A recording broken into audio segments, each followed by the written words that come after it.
படம் நல்லா இருந்துச்சு. ஸோ ரொம்ப நல்ல படம் தான் இது. நீங்க வந்து பார்க்கலாம். மோரலெஸ் நீங்க என்டர்டைன்மெண்ட் நீங்க என்ன கேட்டீங்கன்னா என்டர்டைன்மெண்ட்றதை விட அதுல வந்து நிறைய லெசன்ஸ் நீங்க கத்துக்கலாம். இப்போ இருக்கிற யங்ஸ்டர்ஸ் பாத்தீங்கன்னா எல்லாருமே வந்து ரிலேஷன்ஷிப்ல போறாங்க, மறுபடியும் பிரேக்கப் பண்ணிக்கிறாங்க. ஸோ அந்த மாதிரிலாம் நிறைய விஷயம் நடக்குது. ஸோ இந்த படத்தை பார்க்கும்போது நீங்க நிறைய விஷயத்த லெசன்ஸை கத்துப்பீங்க. ஸோ நீங்க ஏன் ரிலேஷன்ஷிப்ல போகணும், அந்த மாதிரி நீங்க ஏன் பிரேக்கப் பண்ணீங்க, உங்களோட மிஸ்டேக்ஸை நீங்களே அதுல கோத்ரூ பண்ற மாதிரி விஷயங்கள்லாம் நிறைய இருக்கும். ஸோ மியூசிக்லாம் நல்லா இருந்துச்சு. அது வந்து விஜய் ஆண்டனி சார் பண்ணதெல்லாம் செம்ம டாப். அதெல்லாம் இன்டர்வல் சீன்லாம் நீங்க கண்டிப்பா படம் பார்க்கும்போது நீங்க கண்டிப்பா நோட் பண்ணீங்க. இன்டர்வல் சீன்லாம் வந்து சூப்பரா பண்ணிருப்பாங்க. அதுல ஒரு சஸ்பென்ஸே இருக்கு, நீங்க பாருங்க. காமெடி ஓகே, ஒரு சில கிளிச்சஸ் இருக்கு வீடியோல, ஒரு சில சர்டன் இடத்துல இருக்கு. பட் வந்து அந்த மிஸ்டேக்ஸ்லாம் வந்து ஃபீல்டர்ல இருக்கிறவங்க பார்த்தா தான் தெரியும். பட் மோரல்லெஸ் வந்து ஸ்டோரி வைஸும் சரி எல்லாமே சரி பக்காவா இருந்துச்சு. நீங்க கண்டிப்பா பார்க்கணும்.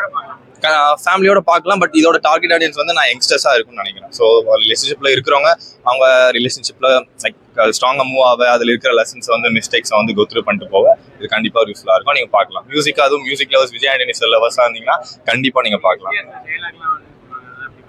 சியாசர் டைலாக்ஸ் வருது.